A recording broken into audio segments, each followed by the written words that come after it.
Little girl runs to Mafia boss, crying, "Help, my mom is dying." What happened next? Shocked. A little girl in a red coat crashes through guards and grabs the most feared man in the city. He carries her mother to safety, then finds the poison wasn't random. It was planned, it was personal. Inside a lockdown fortress, the boss discovers the mother is the one woman who once walked away, and the child may be his. Cameras appear in the ceiling. A friendly gift basket hides a trap. Enemies don't want her dead. They want her dependent, predictable, easy to steal. To save them, the boss breaks his own rules and chooses a move no one expects. But when love becomes the target, the city becomes a battlefield. Who set the poison? Why was the mother really marked? And when the truth hits, will his most shocking choice destroy them or finally make them a family? The rain hammered against the bulletproof glass as Valerio's convoy cut through the empty streets. In the back of his SUV, Isabel's shallow breathing fogged the oxygen mask while the medic worked quickly, checking vitals and starting an IV line. The bitter almond scent lingering in her apartment told him everything he needed to know. Cyanide, likely mixed into what she thought was a neighborly gift. Poppy hadn't let go of his hand since they'd left the apartment. Her small fingers traced the rough scar tissue across his knuckles, a reminder of the violence that had driven Isabel away years ago. But now wasn't the time for old memories. "Your mother is strong," he said, his voice low and steady. "Dr. Marcus is the best at what he does." The medic glanced up, his expression grim. "Blood pressure's dropping. We need to get her stabilized." Valerio pressed his foot harder on the accelerator, the powerful engine roaring through puddles. His estate sat high in the hills outside the city, a fortress of stone and steel with a fully equipped medical wing hidden beneath. Few knew of its existence. It had saved his life more than once. "I knew you'd help," Poppy whispered, her rain-damp hair falling across her face. "Mom keeps your picture in her special box, the one she thinks I don't know about." Something tightened in Valerio's chest. He'd searched for Isabel after she'd disappeared, but she'd covered her tracks well. Too well. Now he understood why. She'd been protecting their daughter. His daughter. The shape of Poppy's eyes, the stubborn set of her jaw. He should have recognized himself in her features immediately. The convoy passed through the first security checkpoint, guards moving quickly despite the downpour. Ahead, the estate's lights cut through the darkness like beacons. Poppy pressed her face against the window, eyes wide at the sight of the massive stone walls and manicured grounds. "It looks like a castle," she said. "It's a safe place," Valerio replied, squeezing her hand gently. "Nothing will harm you or your mother here." The SUV barely stopped, before medical staff swarmed the vehicle, whisking Isabel onto a gurney. Valerio lifted Poppy into his arms, her red raincoat leaving damp patches on his suit. She clung to his neck as they followed the medical team through hidden corridors and into the sterile brightness of the clinic. "Wait here," Dr. Marcus ordered, blocking their path to the treatment room. "I'll update you as soon as I can." Valerio carried Poppy to a private waiting area, settling into a leather chair with her in his lap. She was shivering, whether from cold or fear he couldn't tell. He shrugged off his suit jacket and wrapped it around her small shoulders. "Are you hungry?" he asked, noting how thin she seemed. "The kitchen can make anything you want." Poppy shook her head, her fingers playing with his silk tie. "Mom always says not to take food from strangers." "Smart woman, your mother." He couldn't help the pride in his voice. "But I'm not a stranger, am I? You came to find me." "Mom has nightmares sometimes," Poppy said quietly. "She calls your name, and she has your number hidden in her phone under emergency only." She looked up at him with those familiar eyes. "When I saw the bad man leaving our building, I knew I had to find you." Valerio's body tensed. "What bad man?" "Tall, with a star tattoo on his neck. He smiled at me in the lobby, but it wasn't a nice smile." Poppy huddled closer. "Mom always says to remember faces." Valerio's mind raced through possibilities. Star tattoo, one of the Castellano family's marks. They'd been pushing boundaries lately, testing his control of the city's ports. This wasn't a random attack. This was a message. A soft knock interrupted his thoughts. His housekeeper, Elena, entered carrying a tray with hot chocolate and cookies. She'd raised Valerio after his mother died, and her instincts for what children needed hadn't faded. "Just a little something to warm up," Elena said, setting the tray on a side table. She gave Valerio a knowing look, taking in Poppy's features with raised eyebrows. Poppy's stomach growled loudly, making her blush. Valerio smiled, reaching for a cookie. "Elena made these herself. She used to make them for me when I was your age." He took a deliberate bite. "See? Safe." Tentatively, Poppy accepted a cookie, then another. The hot chocolate followed, and some color returned to her cheeks. Elena discreetly removed the empty tray, leaving them alone again. "Tell me about the welcome basket," Valerio said gently. "Did your mother open it?" "No." Poppy yawned, the long night catching up with her. "She was making tea when it arrived. She looked scared when she saw the card. That's when she told me about your club, said to go there if anything happened to her." Valerio's jaw clenched. Isabel had known she was a target, had prepared Poppy just in case. Yet she still hadn't called him directly, still trying to handle everything alone, protect everyone herself. "You did exactly right," he assured Poppy, adjusting, his jacket around her as her eyes grew heavy. "You're safe now, both of you." Her head drooped against his chest, fingers still clutching his tie. "Promise?" "I promise." He pressed a kiss to her hair, breathing in the scent of rain and childhood innocence. "Sleep, little one. I'll wake you when there's news." The white fluorescent lights of the clinic's intake bay cast harsh shadows across Valerio's face as he watched the medical team work. Monitors beeped steadily, their rhythmic sound both reassuring and concerning. Dr. Marcus, pulled from his bed less than an hour ago, moved with practiced efficiency, barking orders to his staff while studying the preliminary blood work. Poppy had finally surrendered to exhaustion in an oversized armchair, Elena's hand-knitted blanket tucked around her small form. Her red raincoat hung nearby, still dripping onto the polished floor. "Sir," a nurse approached with a clipboard. "We need consent forms signed for additional testing and treatment." Valerio took the papers, his pen scratching against the forms as he signed his name under responsible party. The title felt both right and wrong. He should have been responsible for them all along. "First tox screen results," Dr. Marcus announced, frowning at his tablet. "There's an unusual anticoagulant present. It's designed to activate under stress conditions." He looked up at Valerio. "This isn't amateur work. The compound would have caused cardiac failure that would appear natural." Valerio's phone vibrated. Emiliano's name flashed on the screen. "Report," he answered tersely. "The building's security was compromised professionally," Emiliano said. "Camera feeds were looped. Lock shows no damage, but there are micro scratches consistent with a copied key. Whoever did this had inside access." "Seal the estate," Valerio ordered. "Full protocol. No one in or out without direct authorization." He ended the call and gestured to Bryn, who stood quietly observing from near the door. The former military contractor moved forward silently. "You'll head their protection detail," he told her. "I want you focused solely on Isabel and Poppy. Choose your team, but vet them personally." Bryn nodded, her sharp eyes already assessing sightlines and access points. "I'll need their schedules, routines, any regular contacts, and we should discuss upgrading the clinic's security measures." "Done! Work with Emiliano for whatever you need." Valerio turned to Dr. Marcus. "I want 2 of your most trusted staff on rotating shifts. No one else touches her care." On the bed, Isabel stirred. Her eyelids fluttered, and the monitors showed increased activity. Her lips moved, forming a single word. "Poppy." Valerio crossed to the armchair, gently scooping up the sleeping child. She barely stirred as he carried her to her mother's bedside.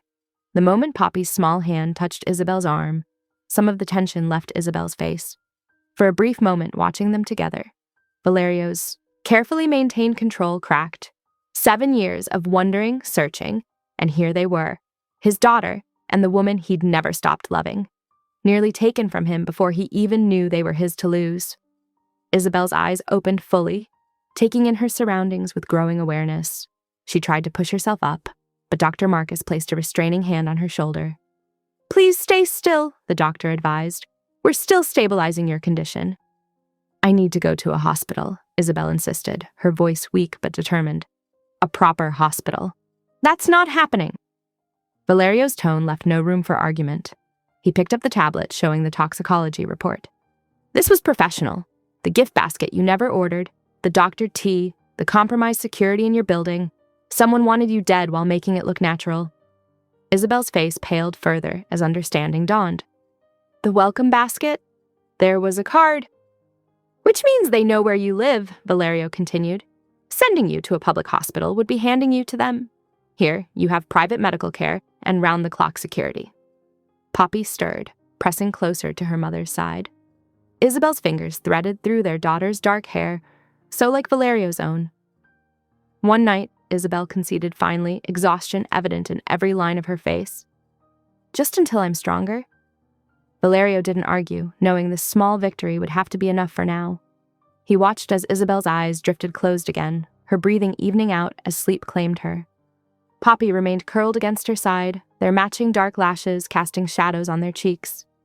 Stepping into the hallway, Valerio found Emiliano waiting with Bryn. "I want her apartment searched thoroughly," he ordered quietly. "Look for anything she might have hidden. Documents, accounts, correspondence. Something made her a target now after all these years." "I've got teams ready," Emiliano confirmed. "We'll be discreet." "And the gift basket?" "Being analyzed. The cardstock is high-end but generic. No prints except partial smudges from the delivery service, which was legitimate but remembers nothing unusual about the order." Valerio nodded, his mind already mapping out next steps. "Increase surveillance on the Castellano properties. If they're behind this, they'll be watching for fallout." "What about the staff?" Bryn asked. "The club employees who saw Poppy arrive." "Trusted, but isolate them for now. No contact outside the estate until we know more." Valerio glanced back through the door at his sleeping family. "No one talks about who they are, or why they're here. As far as anyone knows, they're under my protection. That's all they need to know." Sunlight crept through the reinforced windows of the clinic recovery room, casting warm squares across the sterile floor. Outside, the estate hummed with activity, but inside, the only sounds were the steady beep of monitors and the soft whispering of Poppy playing with a wooden horse at the foot of the bed. Isabel blinked awake, her head still fuzzy from whatever cocktail of drugs had been used to counteract the poison. A nurse with gentle hands adjusted her IV, checking vitals with practiced efficiency. At the door, Bryn stood like a sentinel, her posture relaxed but alert, eyes constantly scanning. "Good morning, Ms. Hart," the nurse said softly. "How are you feeling?" "Like I've been hit by a truck," Isabel admitted, her throat dry. She watched Poppy, who seemed remarkably at ease in the strange environment, making the wooden horse prance along the bed rail. A man in an expensive suit appeared in the doorway, nodding respectfully to Bryn before entering. "Ms. Hart, I'm Michael Chen from the legal team. We've taken care of some immediate concerns." Isabel's spine stiffened. "Concerns I haven't discussed with anyone." "Press inquiries are being deflected," he continued smoothly, as if she hadn't spoken. "Your employer at Cornerstone Books has been informed you've contracted a severe flu. Your shifts will be covered." "I never agreed to stay here," Isabel pushed herself up against the pillows, ignoring the wave of dizziness. "You can't just— Mommy," Poppy's small voice cut through her protest. "Mr. Joey got new keys." Isabel froze. "What?" "The doorman," Poppy clarified, still moving her horse in careful patterns. 2 days ago, and the friendly lady brought honey and tea, but you didn't order groceries this week. You always order on Mondays." The room seemed to tilt slightly. Isabel remembered the woman. Perfectly pleasant, perfectly forgettable. She'd assumed it was a promotion from the new organic market down the street. Valerio chose that moment to enter, his presence filling the room like smoke. He moved with the measured precision of someone who knew exactly how much space he occupied, how much threat he could project. Today, he was deliberately projecting none, but Isabel knew better. She'd seen him fight once, years ago. His control was what made him lethal. "The poison was timed to your routine," he said without preamble. "Someone knew when you'd be alone, knew your habits. They used a compound that would have looked like natural causes, if Poppy hadn't found help." "I could go to the police," Isabel suggested, but the words felt hollow, even as she spoke them. "With what evidence?" Valerio's voice remained calm, reasonable. "The teacup is contaminated with bleach. The security footage is compromised. The delivery service was legitimate. You'd be dead before you finished filing the report." Isabel looked at Poppy, still playing with her horse, seemingly oblivious but probably absorbing every word. She'd always been too observant for her own good. Like her father. "So I'm trapped here?" Isabel's laugh held no humor. "How convenient." "You're protected here," Valerio corrected. "There's a difference." But Isabel saw it clearly now. The elegant cage, being constructed around them. Every legitimate concern, every reasonable precaution, every thoughtful arrangement was another bar sliding into place. This was the moment she'd dreaded for 7 years. The no-way-out point, where safety and captivity became the same thing. Bryn shifted slightly, drawing Isabel's attention. The woman's face showed understanding, maybe even sympathy, but no weakness. She was here to guard, not comfort. Your rooms are being prepared, Valerio continued. Connected suites in the family wing. Poppy will have her own space, but adjoining yours. Bryn will review security protocols once you're settled. Just like that, you're moving us in. Isabel's fingers twisted in the sheets. Would you prefer I left you vulnerable to another attempt? His voice remained steady, but something dangerous flickered in his eyes. Someone walked into your home, Isabel. They poisoned your tea. They watched you long enough to know your patterns. Until we know who and why, those walls are your best chance of survival. The rational part of Isabel's brain knew he was right. The part that had spent 7 years running wanted to grab Poppy and bolt. But where would they go? Someone had found them once. They'd do it again. Poppy climbed onto the bed, curling against Isabel's side.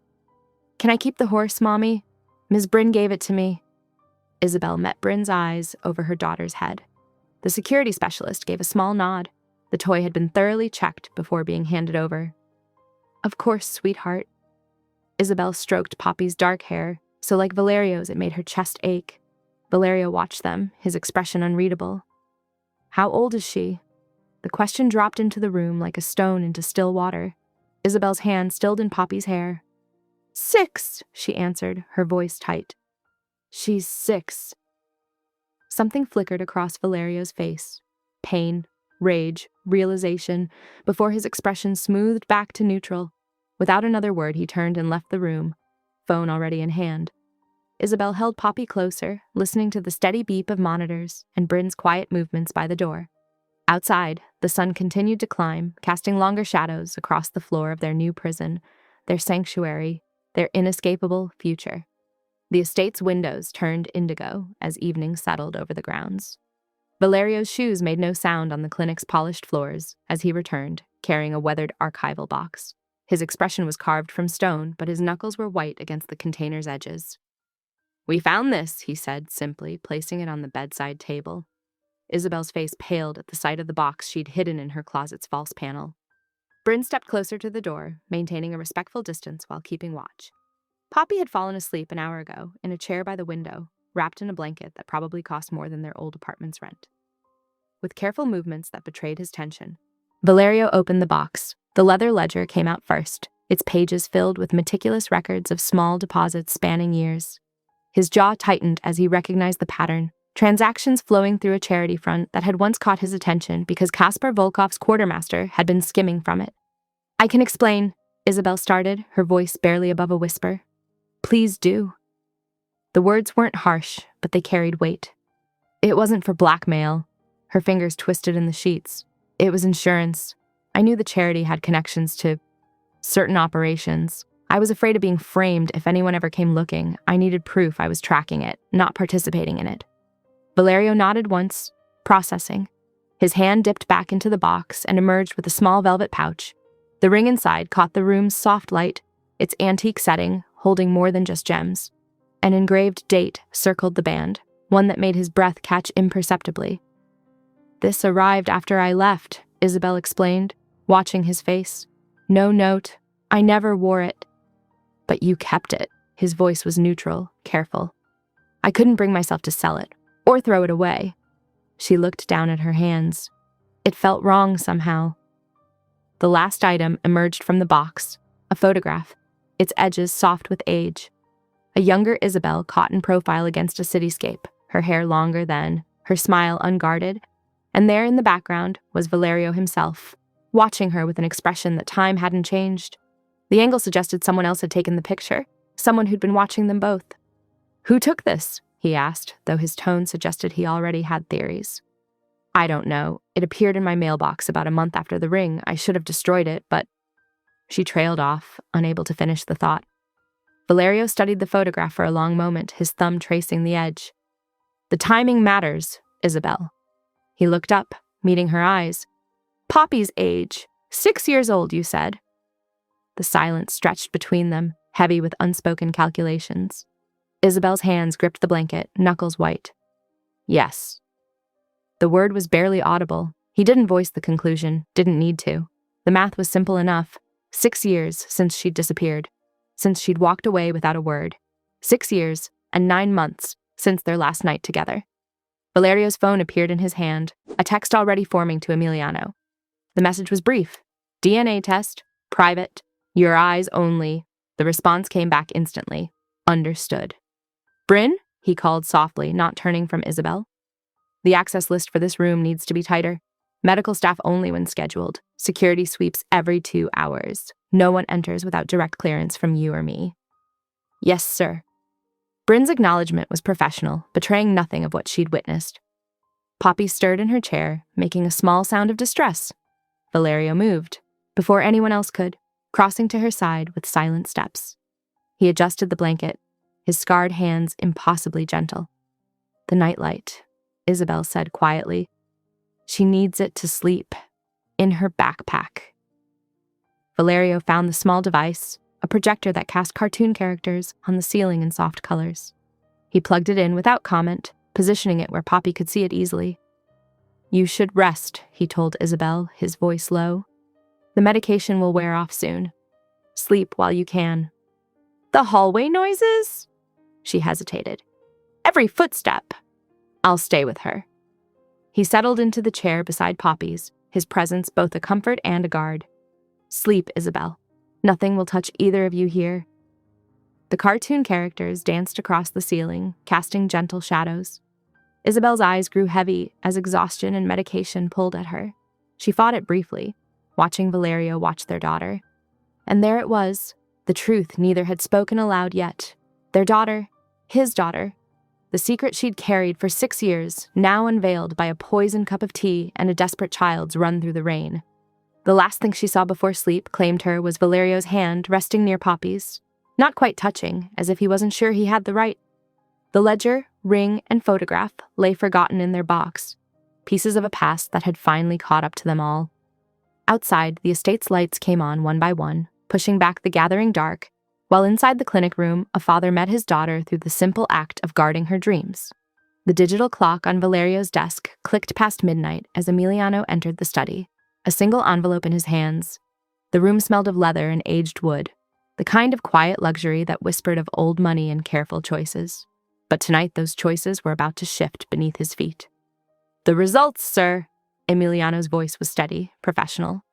Rush processing, highest accuracy available. Valerio took the envelope, his movements precise. The paper inside felt impossibly light for the weight it carried. Numbers and medical terminology filled the page, but only one line mattered. Probability of paternity, 99.99999%. His hand trembled just once. The paper rustled softly in the stillness. Thank you, Emiliano. The words came out controlled, measured. Increase security protocols on the East Wing. Full blood relative status. Already done, sir. Emiliano paused. And the mother. Protected status remains. Double the overnight watch. Valerio set the paper down with deliberate care. That's all. Once alone, Valerio stood at his window, watching security teams move through their patterns in the gardens below. Each guard, each camera, each motion sensor, all now protecting not just an asset, but his child, his daughter. The walk to the clinic seemed longer tonight. His footsteps echoed in the hushed corridor past Bryn's alert presence at her post. Inside the room, machines hummed their quiet symphony of vital signs. Poppy slept curled on her side, one hand clutching the blanket. In sleep, her features softened, and Valerio saw echoes of himself, the set of her jaw, the arch of her brows. How had he not seen it immediately?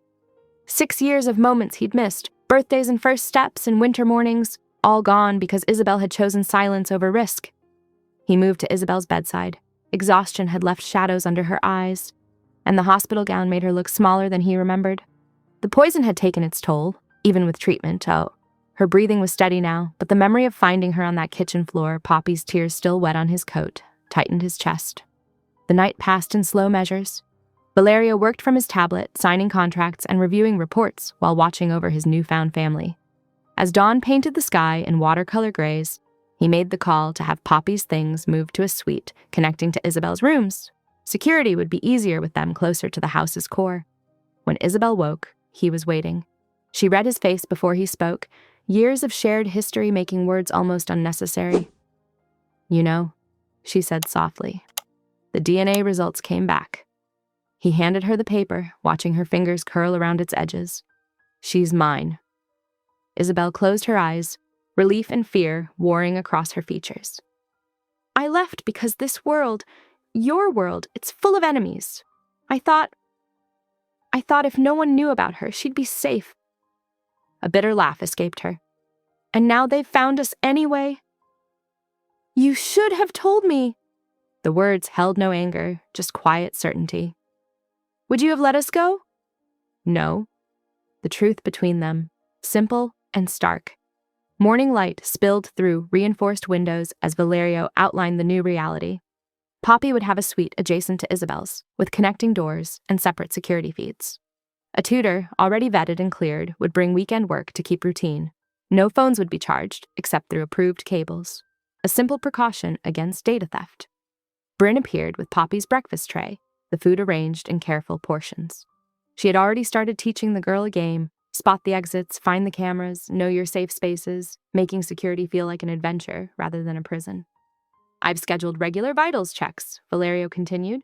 The courtyard will be available for limited periods, under watch. All movements will be logged and monitored. Isabel's jaw tightened. So we're prisoners. You're protected. He met her gaze steadily. Someone tried to kill you, Isabel. They used your routine against you, which means they watched you, studied you. This isn't just about you anymore. It's about Poppy. The fight drained from her voice. Yes. Poppy stirred then, yawning as she sat up in her temporary bed. Mom? Is it Saturday? Yes, sweetheart. Isabel managed a smile. How do you feel? About moving to a new room? A bigger one, with space for all your books? Can I bring my nightlight?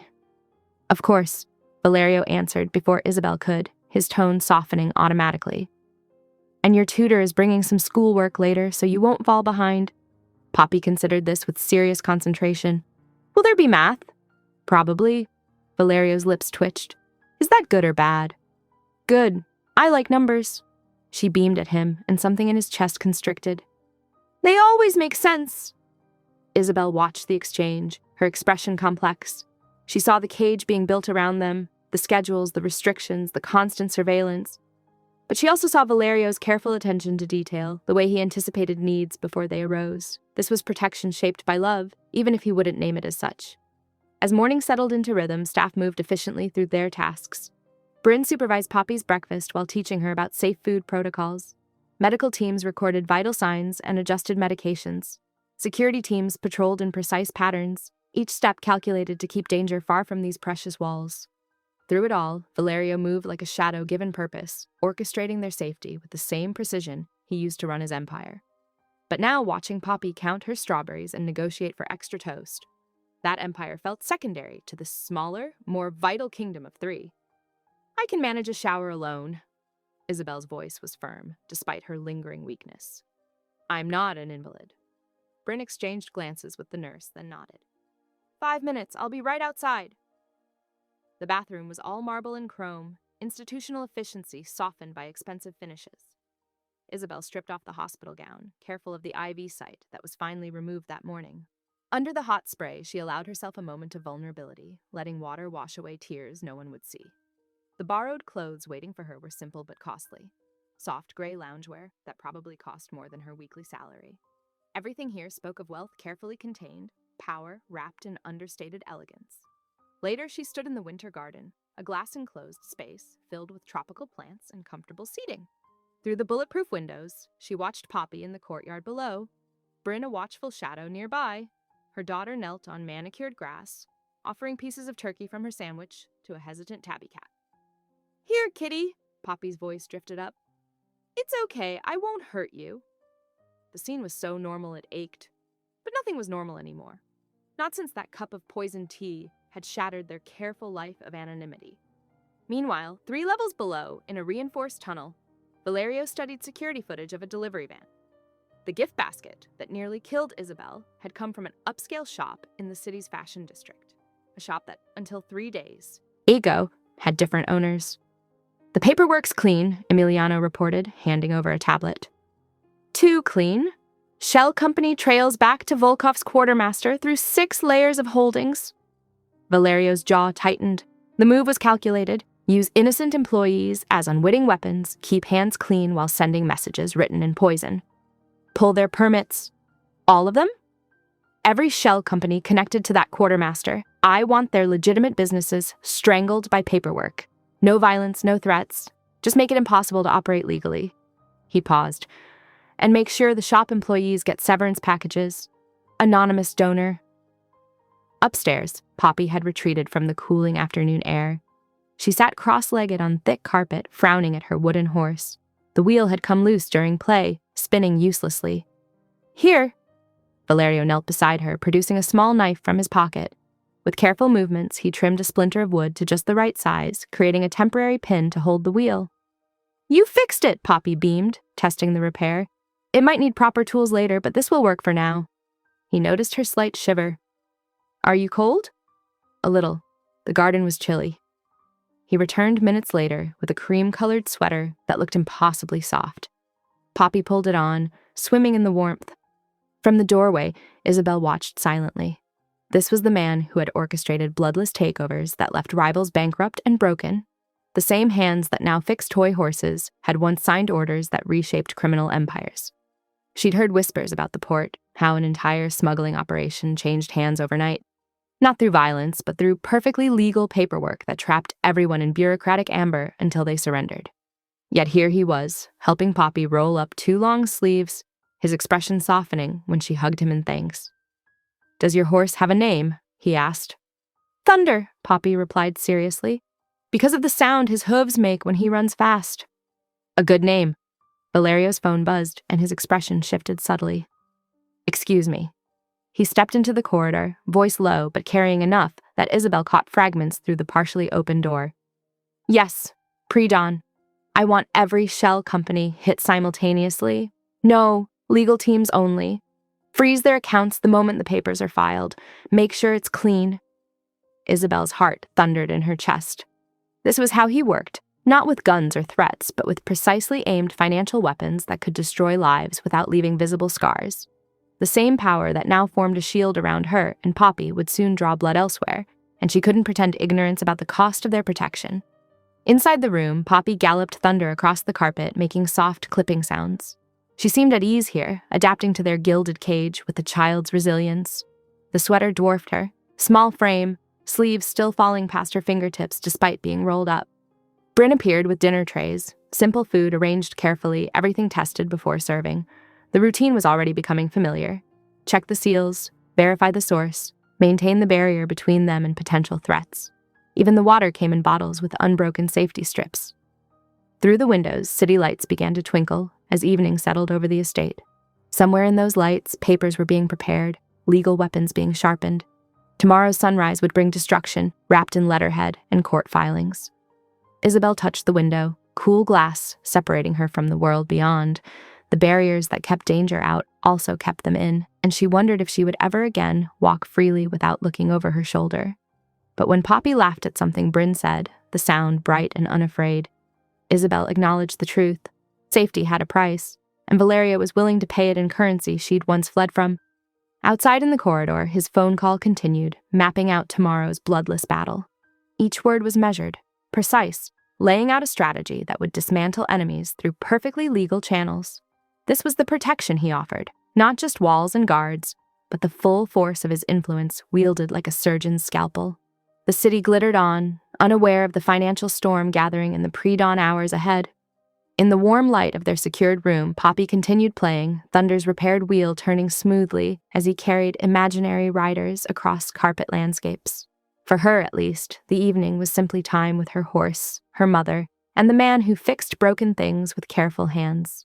The clinic lounge felt too small for the tension building inside it. Moonlight filtered through bulletproof glass, casting long shadows across the medical equipment and visitor chairs. The sterile scent of antiseptic hung in the air, mingling with the faint aroma of expensive cologne and hospital coffee.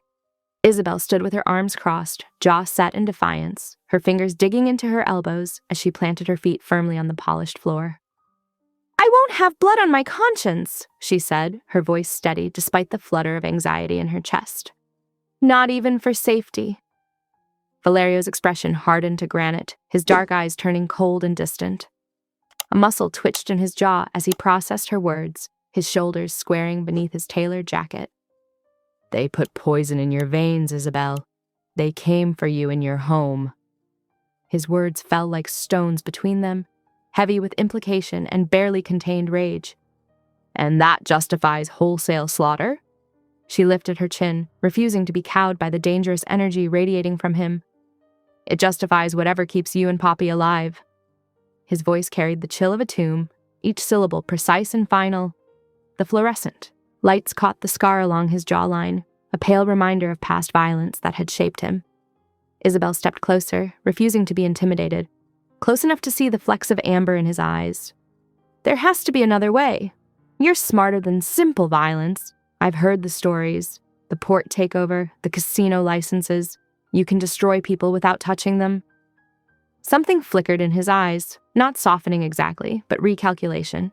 His gaze swept over her face, taking in every detail, every nuance of her expression. He studied her for a long moment, then pulled out his phone, his movements deliberate and controlled.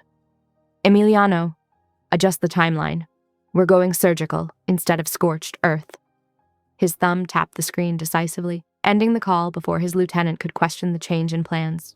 Relief loosened the knot in Isabel's chest, but wariness remained, hovering like a shadow. What does that mean? She rubbed her arms, suddenly aware of the chill in the climate-controlled room. Come see. He gestured to a secure laptop on the desk, his expression opening just enough to reveal curiosity about her reaction. I'll show you how protection works in my world. She hesitated, eyeing the computer like it might be a trap, then sat beside him as screens lit up with financial data, property records, shell company structures. The blue glow illuminated their faces in the dimly lit room. His team moved like digital ghosts through firewalls and encrypted servers, their actions appearing as lines of text and changing numbers across multiple windows. Watch this, he said, indicating a particular window with a long, scarred finger. Storage facility lease, paid through a cutout that ties back to the gift basket supplier. Lines of code scrolled as his people worked. Permissions changed, access codes reset.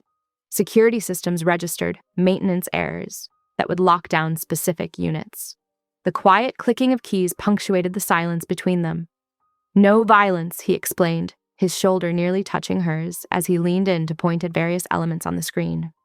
Just careful pressure points. By morning, their supply chain will be chaos. Weeks end, their accounts freeze. Months end, their whole structure collapses. His voice held a quiet pride, the satisfaction of a craftsman demonstrating his expertise. Isabel leaned closer, fascinated despite herself, drawn in by the elegant complexity of his strategy. And they can't trace it back? The warmth of his proximity sent an unwelcome tingle across her skin, memories of another lifetime threatening to surface. Every move is legal, perfectly documented. They'll know it was me, but they can't prove how. His shoulder brushed hers as he typed a command, the brief contact sending an electric current through her. This is how we fight now, clean, quiet, complete. His fingers moved across the keyboard with practiced precision, each keystroke deliberate and confident. A news alert pinged. Her building's doorman had vanished. No signs of struggle, no body. Just gone. The stark notification cast a shadow across the room's temporary calm. That wasn't you, she said. It wasn't a question. Her eyes searched his profile, looking for confirmation of what she already knew. No, they're cleaning house, moving pieces just like we are. His jaw tightened, a flash of genuine anger crossing his features before disappearing behind his controlled mask. But they leave bodies. We leave paper trails. His voice dropped lower, a dangerous edge creeping in despite his restraint. She could feel the heat of him next to her, smell the faint trace of his cologne mingled with the warmth of his skin. The screen cast blue light across his features, highlighting old scars and new tension. The shadows emphasized the sharpness of his cheekbones, the slight hollow beneath them suggesting sleepless nights. His world was alien to her, full of encrypted messages and corporate warfare, yet somehow less frightening than expected. The ordered chaos on the screen spoke of a mind that valued strategy over brute force. Hours passed as they tracked the operation's progress, the room growing quieter as night deepened outside the reinforced windows. Valerio explained each move, each digital tripwire, his patient tone at odds with the ruthless efficiency of his actions. She found herself asking questions, understanding the elegant brutality of financial warfare. The night nurse passed by twice, offering coffee that grew cold as they focused on the screens. Near midnight, Poppy's sleepy voice called from the doorway. "Mama?" Her small figure stood framed in the light from the hallway, teddy bear clutched to her chest, hair mussed from restless sleep. Valerio rose smoothly, closing the laptop with a quiet click. "Time for bed, little one. Your mother needs rest, too." His voice gentled instantly, the transition so natural it made Isabel's heart catch. He led them back to the recovery suite, Poppy's small hand in his as she dragged her feet, eyelids heavy with interrupted sleep. The night nurse had already turned down the beds and dimmed the lights, leaving just enough illumination to navigate the unfamiliar space. "Can you tell me a story?" Poppy asked through a yawn, rubbing her eyes with her free hand as they entered the room. "One very short story," he agreed, helping her climb into bed with careful hands, tucking her teddy bear beside her with a seriousness that matched her own regarding the stuffed animal. Isabel watched from the doorway as he sat on the edge of Poppy's bed, speaking softly about a brave princess who protected her kingdom with clever tricks instead of swords. The tenderness in his voice made her chest ache, revealing the man he might have been in another life. Poppy's eyes fought to stay open, her small fingers curled around his much larger hand as she listened. When Poppy drifted off, Valerio tucked the blanket around her and stood. In the dim light, he and Isabel found themselves nearly touching in the narrow space between beds. The soft glow from the monitoring equipment cast them in gold and shadow, highlighting the wariness and longing in both their expressions. The air grew thick with unspoken words, with histories and possibilities. His hand lifted slightly, as if to touch her face, then dropped. She could feel the heat radiating from his body, see the pulse beating in his throat where his collar lay open. The space between them hummed with possibility, with the magnetic pull of what once was and what might be again. "Isabel." His voice was rough, her name on his lips a question and a plea wrapped in a single word. She swayed forward unconsciously, drawn by the gravity of old memories and new protection. The scent of him, sandalwood, and something uniquely his, filled her senses. His breath caught. The distance narrowed to inches, the world beyond this room temporarily forgotten in the pull of the moment. Bryn's sharp knock shattered the moment like glass, her professional tone cutting through the intimate silence. "Sir, we have an alert from Poppy's school tablet." They stepped apart, the spell broken, reality rushing back in like cold air. But something had shifted. Some wall crumbled just slightly. In choosing precision over violence, in showing her his methods instead of simply imposing them, he had given her a glimpse of the man behind the power, the man she had once known, perhaps even loved.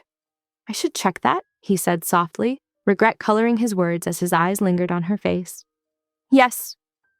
She wrapped her arms around herself, suddenly cold where his warmth had been, fingers pressing into her own skin where she wished his might have been moments before. He paused at the door, looking back at Poppy's peaceful form, his expression softening as he watched her small chest rise and fall with each breath. "We'll keep you both safe, whatever it takes." The promise hung in the air between them, weighted with determination and something deeper. "I know," she whispered. And for the first time since waking in his clinic, surrounded by security and strangers, she truly believed it. The certainty settled in her bones like a truth she had always known. The door clicked shut behind him, leaving Isabel alone with her sleeping daughter and the lingering sensation of almost connection. Outside, his digital army continued their bloodless assault on distant targets, systematically dismantling the threat against her family. Inside, in this protected space, the night settled into something like peace, fragile but real. She touched her lips thoughtfully, wondering what might have happened if Bryn hadn't knocked, and whether she would have welcomed or regretted it. The tablet screen cast an eerie glow across Bryn's face as she thrust it toward Valerio. His expression hardened at the image. Isabel asleep in the clinic bed, photographed. From above, the timestamp read 2:17 a.m. "Lock it down," he ordered, his voice deadly quiet. "Now." Bryn sealed the suite doors while Isabel stared at the photograph, her hands trembling. "How? Don't touch anything." Bryn pulled out specialized scanning equipment, methodically sweeping the room inch by inch. The soft beeping of the cardiac monitor seemed suddenly sinister. Poppy huddled against Isabel's side. "Mama, I'm scared." "Shh, baby, we're safe here." but Isabel's voice shook too. Bryn's scanner chirped near the ceiling. She dragged a chair over, climbed up, and examined the smoke detector. Here, button camera, professionally installed. She kept searching, her movements precise. Second transmitter hidden in the spare charger for the heart monitor. Valerio's phone buzzed. He read the message, jaw clenching. Signal traces to a burner phone registered to Marie Chen, night nurse. Marie? Isabel's brow furrowed. But she's been so kind. Decoy, Emiliano said from the doorway. He held up a tablet showing security footage. Camera access timestamps match housekeeping rounds, not nursing shifts. They watched as a cleaning woman moved through the frame, average height, forgettable features, brown hair pulled back. Nothing remarkable except that build, Isabel whispered. The woman with the gift basket. Poppy burst into tears, the fear finally overwhelming her. Valerio moved instantly, lifting her into his arms. He pressed her face against his shoulder, one hand cradling her head. Breathe with me, little one, he murmured. Slow and steady. He paced the room, his steps measured until her sobs quieted to hiccups. Emiliano worked his tablet, face grim. Signal bounces through a relay bank in a storage unit, same facility as the gift basket supplier. He looked up. Nurse Chen claims she was told it was for an internal audit, checking employee compliance. And she didn't question it, Bryn snapped. Money talks, Valerio said, still holding Poppy. How much? 5,000, cash drop in her locker. Isabel hugged herself, shivering. All this time, they were watching. No more. Valerio's voice was steel. He shifted Poppy to one arm and keyed his phone. Full lockdown, level red. No one in or out without direct authorization. Double the perimeter patrols. Alarms hummed through the building. Metal shutters whispered down over windows. Armed teams moved into position around the estate's borders. Suite's clean now, Bryn reported, pocketing her scanner. I'll take first watch. Valerio nodded. Stay with them, Emiliano. Find me everything on that cleaner. Employment records, background check, building access logs. I want to know how deep this goes. Poppy lifted her tear-stained face. Can we go see the kitty? The question, so innocent amid the tension, made Isabel's heart clench. But Valerio didn't hesitate. The winter garden is secure, he said. We can visit for a little while. The glass-enclosed space felt different at night. Moonlight silvered the leaves of potted trees and glinted off the fountain's quiet surface. The stray cat emerged from behind a planter, tail high.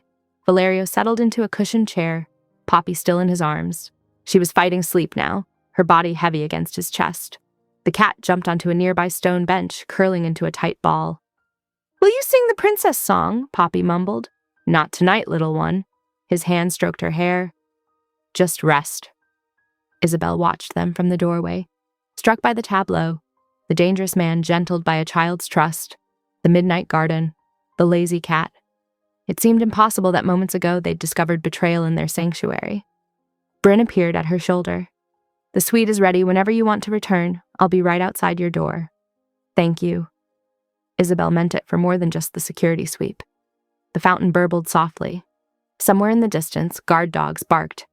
Poppy's breathing deepened into sleep, but Valerio remained awake, his eyes tracking movement in the shadows.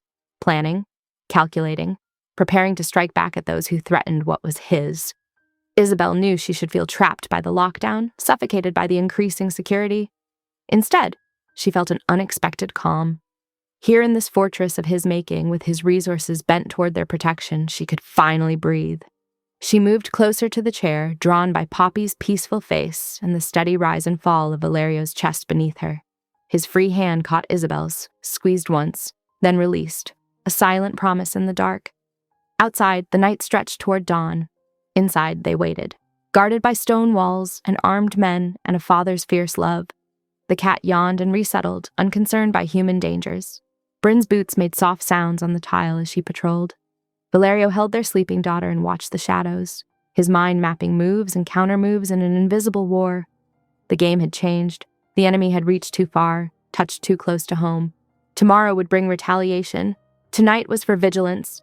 The sirens ripped through the pre-dawn silence. 1, then 3, then a dozen, their wails echoing off downtown buildings. Valerio's phone lit up with urgent messages. The charity front, Emiliano reported, voice tight.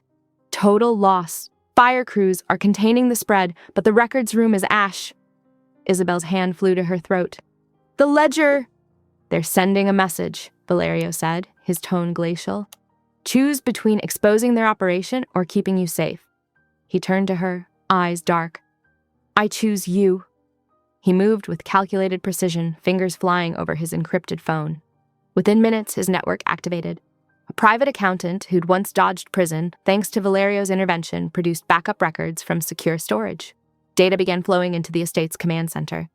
Isabel watched from the doorway as Valerio and his team constructed an elaborate deception. They wove financial threads, planted false connections, and redirected the evidence toward a mid-level player who'd been eyeing Volkov's territory. Marco Severin, Emiliano explained quietly. Young, ambitious, been making noise about expansion. Perfect patsy, Bryn added. The kind of move that fits his profile. Valerio's fingers stilled over his keyboard. Release it. The fabricated evidence package went live, spreading through encrypted channels where it would do the most damage. Within hours, the underworld began to tear itself apart. Isabel watched the feeds scroll across multiple screens. Business partnerships dissolved. Long-standing agreements shattered. Trust between criminal enterprises evaporated as each group suspected the others of betrayal. This was violence of a different kind. No gunshots, no blood in the streets, but lives were being destroyed just the same. Careers ruined, fortunes lost, alliances broken beyond repair. All because someone had tried to kill her. I hate this, she whispered. Valerio looked up. I know, but I understand why. She met his gaze. You're protecting us without filling morgues. His expression softened fractionally. There are always alternatives to bullets. The adrenaline that had kept her upright began to fade. Her hands trembled. The room tilted sideways. Isabel? Valerio was there instantly, steadying her. She clutched his shirt, suddenly desperate for anchor. The past days crashed over her, the poison, the cameras, the threat to Poppy, this man who'd become their shelter. They were alone in the corridor now. Security monitors cast blue light across his features. The IV line in her arm pulled slightly as she reached up, drew his face to hers. The kiss was gentle at first, questioning. His hands came up to cradle her face, careful of the bruised line at her throat where they had inserted breathing tubes. When she pressed closer, his control fractured. The kiss deepened, years of separation and longing pouring out between them. He tasted like coffee and something darker. His thumb traced her jawline as if memorizing the curve. She clutched his shoulders, solid and real beneath her palms. They broke apart, breathing hard. His forehead rested against hers. I should have protected you back then, he murmured. You're protecting us now. Light footsteps in the hall made them step apart. Poppy appeared, rubbing sleep from her eyes, her stuffed rabbit dragging behind her. Hungry, she announced. Valerio's face transformed, softening into the expression he wore only for her. He held out his hand. Breakfast time, then. Poppy took his hand, then reached for Isabel's. Together they walked to the winter garden where morning light spilled through the glass ceiling. The stray cat lounged on its usual bench, watching them with lazy interest. Pancakes? Poppy asked hopefully. I'll see what the kitchen can do, Valerio said. Isabel squeezed her daughter's hand, marveling at how normal this felt. A family morning, as if they weren't surrounded by guards and security systems, as if the city wasn't convulsing with carefully orchestrated chaos designed to keep them safe. Bryn appeared with a breakfast cart.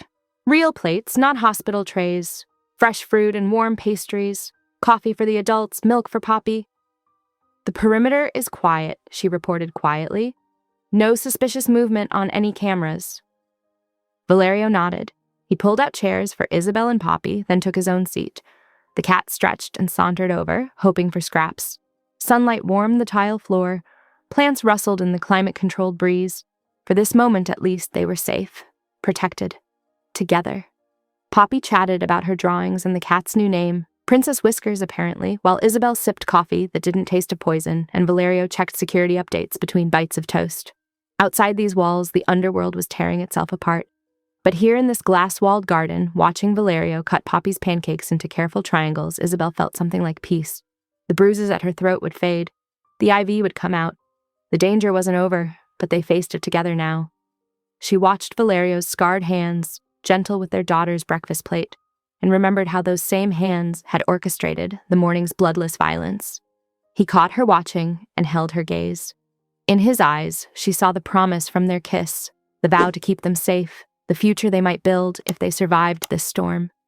Poppy dropped a piece of pancake for the cat. Sunshine gilded her hair, so like her father's. Morning light filled the garden, washing away the shadows of their long night of sirens and secrets. For now they had this: breakfast with their daughter, coffee growing cold, and the quiet certainty that they would face whatever came next as a family. "We found the leak!"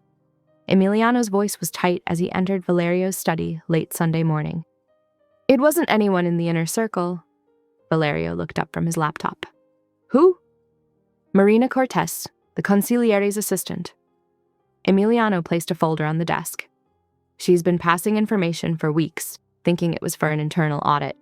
Vendor rotations, housekeeping schedules, exactly what someone would need to time the cameras and the poison." "Why?" Valerio's voice had gone dangerously soft. "Her brother owes $60,000 to an underground casino. They threatened to take it out of his skin." Emiliano's face was grim. "She believed she was helping streamline operations. Instead, she handed over the blueprint for murder." Isabel, who had been reading in the window seat, set down her book. She'd insisted on being present for security briefings. No more secrets about threats to her life. Valerio's expression had gone cold, the mask of a man accustomed to dealing with betrayal. Have her brought to the garage level, quietly. "Wait," Isabel stood. "Before you make that call, consider something else." He turned to her, one eyebrow raised. "Banishment instead of burial." She met his gaze steadily.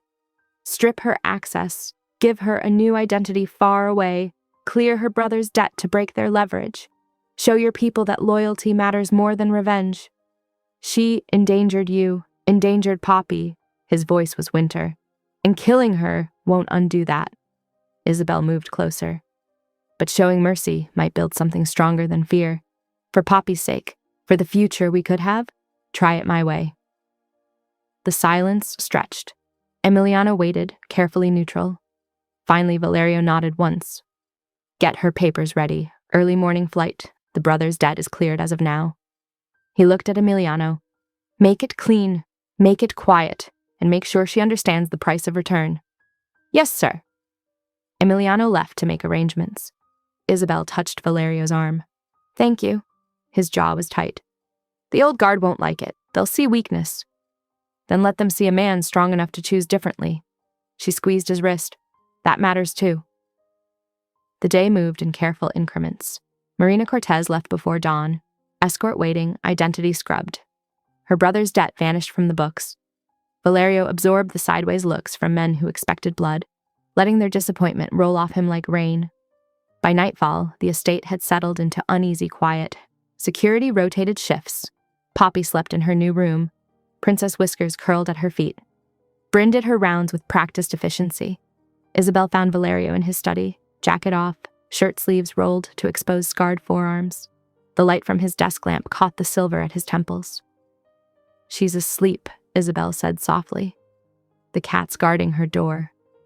He looked up, and the heat that had been building between them all day sparked in his eyes. They'd been dancing around this since that kiss in the corridor. Now, with the immediate danger past and choices made, there was nothing left to hide behind. She crossed to him. His hands found her waist, drew her between his knees. When she touched his face, his eyes closed briefly. "We should talk about this," she whispered. "Talk later." His voice was rough. He stood, backing her against the desk. "Now I need to touch you." The first kiss was hungry, desperate with delayed fear and want. His hands traced her sides, careful of healing bruises. She grabbed his shirt, pulling him closer. They made it to his rooms somehow, leaving a trail of clothes. He laid her on dark sheets, moonlight painting silver across bare skin. When he touched her, it was with reverence and heat, as if she might vanish like smoke. "I'm here," she breathed against his mouth. "I'm real." He groaned, pressing her into the mattress. Years of separation fell away. She remembered every sensitive spot, every scar. He remembered how she liked to be touched, how to make her gasp. Afterward, they lay, tangled in sheets, her head on his chest. His fingers traced patterns on her spine. "No more lies about safety," she said quietly. "Whatever comes next, we face it together." "Together," he agreed. His arms tightened around her. "No more running. No more secrets? She propped herself up to look at him. In the darkness, his face was open, unguarded. This was the man she'd fallen for years ago, before fear had driven her away. The protector beneath the monster, the father their daughter was starting to know. A motorcycle whined in the distance, engine echoing off the estate's walls. They both tensed, sharing a look that acknowledged the instinct. But Bryn's voice came through the security panel almost immediately. Perimeter clear, running an extra patrol. Isabel settled back against Valerio's chest. His heartbeat was strong and steady under her ear. Outside, crickets sang in the garden. The estate's lights cast long shadows through the windows. She thought about Marina Cortez on a plane to somewhere new, about choices and consequences, about the future they might build here if they were brave enough to try. Valerio's breathing evened out, his hand still curved protectively around her hip. She closed her eyes, letting exhaustion pull her under. They would face tomorrow's challenges together. For now, they had this: safety, silence, and the promise of dawn. Dawn painted the estate walls gold as the motorcade assembled. 3 identical black SUVs idled in precise formation, drivers running final checks while security swept the route. Inside the clinic wing, Bryn helped Poppy zip her backpack while Isabel gathered their few belongings. Remember the game? Bryn asked, adjusting Poppy's collar. Stay low, eyes closed, count to 10 if there's noise, Poppy recited. She clutched her wooden horse, its fixed wheel gleaming. Valerio appeared in the doorway, pristine in a charcoal suit that concealed his shoulder holster. Time to move. The corridor echoed with their footsteps as they headed down. Emiliano waited by the lead vehicle, earpiece cycling through channel checks. Guards positioned themselves at intervals, watching angles and shadows. Middle car, Valerio directed, helping Poppy climb in. Isabel slid next to her while Valerio took the opposite seat. Bryn joined the driver up front, her rifle within easy reach. The convoy rolled forward, tires crunching on gravel. Poppy pressed her face to the window, watching the clinic wing shrink behind them. They were moving to a more secure suite, deeper in the compound, harder to reach, easier to defend. The inner gates loomed ahead, steel reinforced and camera studded. Valerio's phone buzzed with status updates from the sweep team. All clear, all quiet, too quiet. The first motorcycle appeared from behind a maintenance shed, engine screaming, then another, and another. Black bikes with masked riders, moving in practice formation. Contact! Bryn snapped, reaching for her weapon. A dark SUV shot from a side road, boxing them against the compound wall. The first shot sparked off their armored glass, creating crystalline spiderwebs.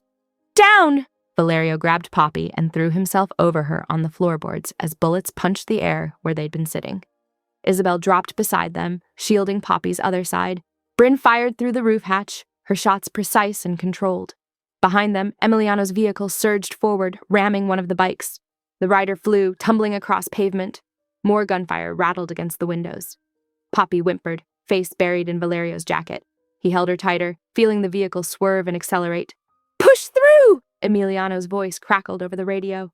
His SUV slammed into a sedan, forcing it into the concrete barricade. Metal screamed, glass shattered, sirens wailed in the distance, Valerio's contacts and the police responding to his alert beacon. The attackers scattered like roaches, leaving their fallen behind. When silence fell, Valerio slowly uncurled from around Poppy. Are you hurt? Either of you? We're okay, Isabel breathed, checking Poppy for injuries.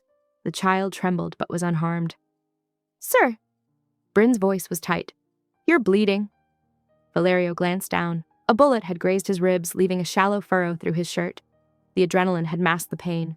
Security teams swarmed the scene as police cordoned off the area. Among the dead lay a familiar face. Viktor Petrov, Volkov's favorite lieutenant. Here. Emiliano handed over a phone in an evidence bag. Found it on Petrov. Valerio scrolled through voice memos with bloody fingers. His expression hardened as he listened. The Moretti girl, a voice said. Wait for the mother's dependency, 3 weeks of clinic routine, clean grab during transport. The timing matched perfectly. The poison wasn't meant to kill. It was meant to create predictable patterns they could exploit. They'd planned to take Poppy all along. The payments align with your clinic schedule, Emiliano noted quietly. They've been watching, waiting for the right moment. Cold clarity settled over Valerio like ice. There was only one way to end this permanently. Remove the head, and the body would die. Get them inside, he ordered. Full lockdown. No one in or out without my direct approval. In the emergency medical bay, Isabel insisted on treating his wound herself. Her hands were rock steady as she cleaned the graze. "It's shallow," she said, threading a sterile needle, "but it needs stitches." Valerio barely felt the needle's bite. His mind was already mapping the next moves, calculating angles and costs. "They were never after me," Isabel said softly, tying off another stitch. "This was about Poppy all along." "They won't touch her!" His voice could have frozen flame. "I'm ending this. Today." "I know." She placed a clean bandage over her work. "Do what needs to be done, before someone else pays for our safety." Bryn appeared in the doorway. "Sir, Poppy's asking for you both." They found her in the secure room, clutching her wooden horse. Her eyes were too old in her young face. "The bad people wanted me?" she asked quietly. Valerio knelt before her. "Yes, but they failed, and they will never try again." "Promise." "I promise." He touched her cheek gently. "No one will ever hurt you or your mother while I'm breathing." Poppy nodded solemnly. "Okay." She reached for both their hands. "Can we stay together now?" "Yes, love." Isabel smoothed her hair. "We're staying together." Outside, police lights still flashed against the compound walls. Teams cataloged shell casings and impact points. Emiliano coordinated with contacts, gathering intelligence. But in this moment, Valerio focused only on his daughter's small hand in his, on Isabel's quiet strength beside him. He would protect this, whatever it cost, whatever it took. The time for half measures was over. Fog crept over the harbor like a living thing, swallowing streetlights and muffling sound. Perfect cover for violence. But tonight would be different. Valerio checked his watch. "Start the blackout." 3 waterfront blocks went dark in sequence, precise as dominoes. Years of collected favors cashed in for this moment. In the command vehicle, Emiliano tracked thermal signatures through specialized gear. "Target's convoy approaching checkpoint Charlie," he reported. "Customs team in position." They'd fabricated a routine inspection, complete with proper paperwork. Volkov's vehicles would be forced to stop, boxed between concrete barriers and a carefully positioned transport truck. "All teams, execute on my mark." Valerio's voice was winter cold through the encrypted channel. The trap closed like a steel jaw. Their unmarked van cut off Volkov's escape route while precision teams disabled the escort vehicles with targeted EMP devices. No gunfire, no explosions, just quick, brutal efficiency. Valerio moved with his strike team through the fog. They found Volkov cursing in Russian as they dragged him from his car. The man's eyes widened when he recognized Valerio. "You're supposed to be across town," Volkov spat. "The informant said—" "I know what your informant said." Valerio smiled thinly. She was very helpful in setting this up. Understanding dawned on Volkov's face. The leaked information had been bait, and he'd swallowed it whole. They secured him efficiently. Zip ties, not bullets. No disappearance into the harbor depths. No message written in blood. Instead, Valerio had something more devastating planned. "Move him to the dock," he ordered. "Make sure the cameras get a clear view." The federal liaison was already waiting, summoned by carefully planted evidence that had been surfacing for weeks. News vans gathered like sharks, drawn by anonymous tips. Valerio personally marched Volkov into the floodlights. The kingpin was bruised but breathing, a calculated show of restraint. Camera shutters clicked like machine gun fire as Valerio handed over a hard drive and 3 binders of immaculate documentation. "Financial records," he told the liaison coolly. "Money laundering, human trafficking, attempted kidnapping, everything you need for a federal conviction." The shock rippled through the gathered crowd. Valerio Moretti, the shadow emperor of the city's underworld, was using legal channels. It was unprecedented, unthinkable, and absolutely brilliant. Back at the estate, Isabel sat in the security hub with Bryn and Emiliano, watching multiple news feeds. Reporters stumbled over themselves trying to explain why the city's most feared man had chosen law over violence. "They're calling it a paradigm shift," Bryn noted, scanning headlines. "It's more than that," Emiliano said quietly. "It's evolution, using their system against them instead of operating outside it. Cleaner, smarter." Isabel understood what they couldn't see. This wasn't just strategy, it was love transformed into action. Valerio had found a way to eliminate the threat without creating the kind of bloody power vacuum that would endanger Poppy's future. He'd chosen a path that would let him stay in her life openly, legally. She checked on Poppy, sleeping peacefully in the master suite. The new stuffed cat, a gift from Valerio, was tucked under her arm, so innocent, so unaware of the chess game being played for her safety. The operation concluded with surgical precision. Every piece of evidence was properly logged and witnessed. Every procedure followed to the letter. Volkov disappeared into federal custody instead of a shallow grave, and his empire would be dismantled through courtrooms rather than street warfare. "The DA's office is already preparing charges," Emiliano reported, reading updates. "They're calling it the case of the decade." Hours ticked by. Isabel watched the coverage cycle through reactions from law enforcement, criminal analysts, and underworld observers. The consensus was clear. This changed everything. The rules of engagement had shifted. Just before midnight, she heard familiar footsteps in the corridor. Valerio appeared in the doorway, his clothes pristine, no visible evidence of the night's activities, but his eyes held the weight of necessary violence, waiting to see how she would judge his choices. The distance between them felt electric.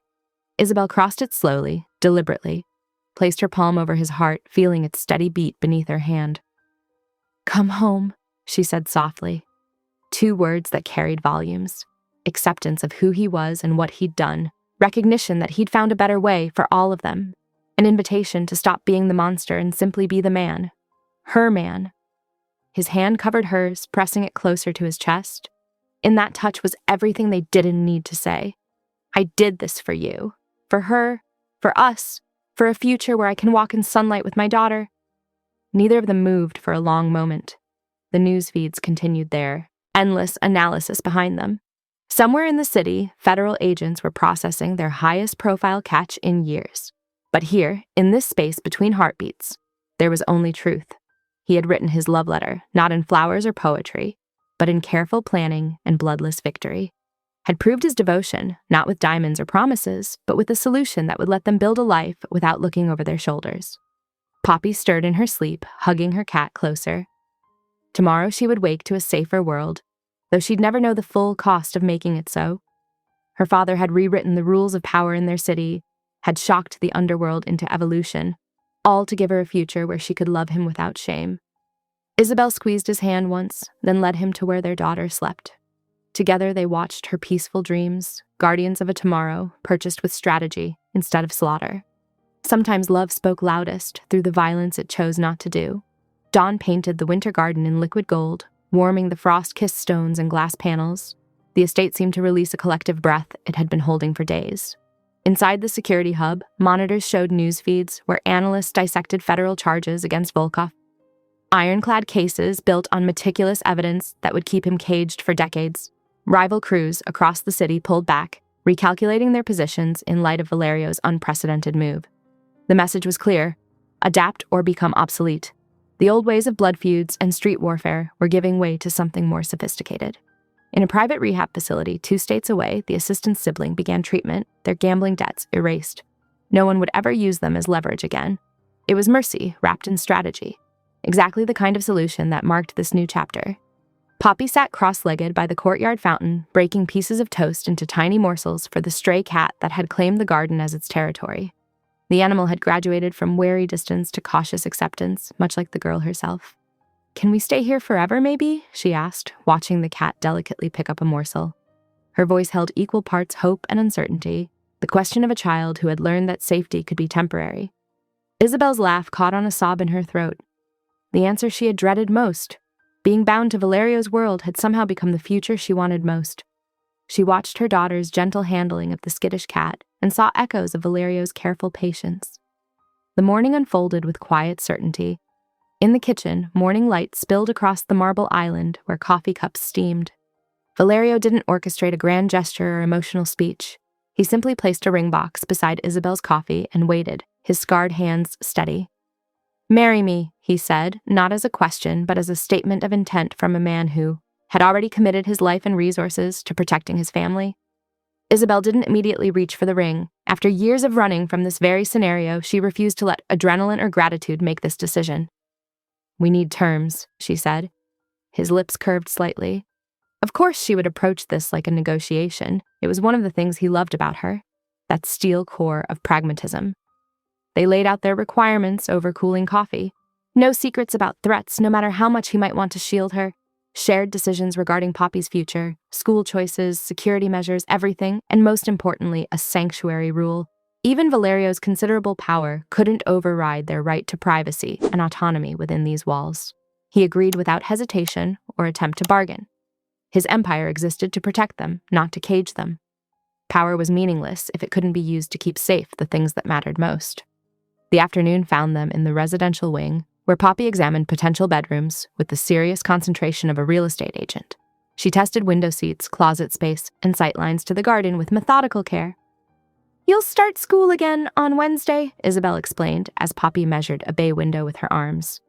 "Mr. Santos will drive you, and Ms. Bryn will be close by, and we found a tutor to help you catch up on anything you missed." Poppy nodded, her face showing that peculiar adult understanding that sometimes emerged in children who had seen too much. "Because of the police statements?" she asked. "Yes, Piccola," Valerio answered, using the endearment naturally now. "Just until everything is properly documented." As evening approached, the estate chapel glowed with candlelight and winter roses. The ceremony was small, only those who had proven their loyalty beyond doubt were present. Emiliano stood as witness, Bryn kept watch, and a judge who owed Valerio his career officiated. The vows were unconventional but honest. Valerio acknowledged what he was, a man whose hands held both destruction and protection, whose power could shake the city, but would always bend to shelter them. He promised to be their sanctuary while remaining the world's nightmare. Isabel's response was equally direct. She was done running, done fearing the strength of what they built together.